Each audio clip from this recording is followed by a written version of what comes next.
Guys welcome back to our channel Deepti. ఈరోజు Sunday కదా, Sunday blog వచ్చేసి ఏంటంటే చికెన్ కర్రీ అయితే వండుతున్నాను. చాలా స్పైసీగా బాగుంటుంది, చూసేయండి ఎలానో. తాకైతే పెట్టుకొని ఆయిల్ అయితే వేయకూడదు. 2 స్పూన్లు నువ్వుపప్పు, ఈ విధంగా నువ్వుపప్పు అయితే లేపుకోవాలి. ఇది ఒక ప్లేట్లోకి తీసుకుందాం. ధనియాలు 3 స్పూన్లు, బ్రౌన్ కలర్గా వచ్చింది కదా, ఒక ప్లేట్లోకి తీసుకుందాం. తీసుకొని ఇందులో అయితే అల్లం ముక్కలు, ఉల్లిపాయలు, ధనియాలు వేపుకున్నాం కదా, అది కూడా మిక్సీలో అయితే వేసుకోవాలి. ఇలాగా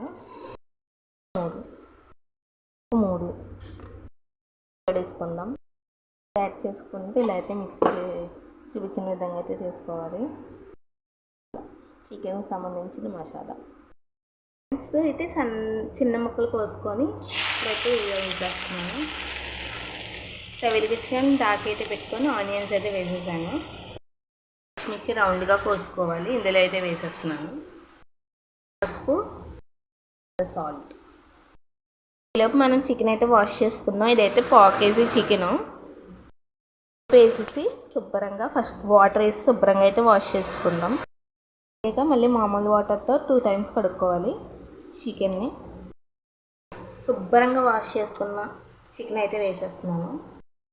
అంతా కలిపేసాం కదా, సో ఇప్పుడు చికెన్లో ఉన్న వాటర్ అంతా రావాలి. ఒక 5 మినిట్స్ 10 మినిట్స్ వరకు పడుతుంది కాబట్టి ఈలోపు సిమ్లో పెట్టుకొని మూత అయితే పెట్టేస్తున్నాను. అయితే వాటర్ రావాలి, తీసుకోవాలి. చికెన్ మసాలాకి నూరుకున్నాం, మెత్తగా గ్రైండ్ చేసుకున్నాం కదా, ఇదైతే వేసేస్తున్నాను. ఇప్పుడైతే కలిపేసుకొని మూత అయితే పెట్టేసుకోవాలి. బాగా మగ్గిపోయింది. ఇప్పుడైతే 1.5 స్పూన్ కారం, 5 మినిట్స్ అయితే మూత పెట్టేద్దాం. అదైతే వాటర్ అయితే వేసేయాలి. వేసుకొని పైన అయితే ఆయిల్ అయితే తేలింది, కలుపుతాం. ఇప్పుడు సరిపోలే కొంచెం కారం అయితే వేస్తున్నాను. మసాలా ప్యాకెట్ అయితే వేసుకోవాలి కదా. ఒక 5 మినిట్స్ నుంచి కట్టేసాము. స్టవ్ అనేది కట్టేసాను, కింద దించేసుకుందాం. ఇంతే అనమాట చికెన్ కర్రీ స్పైసీ.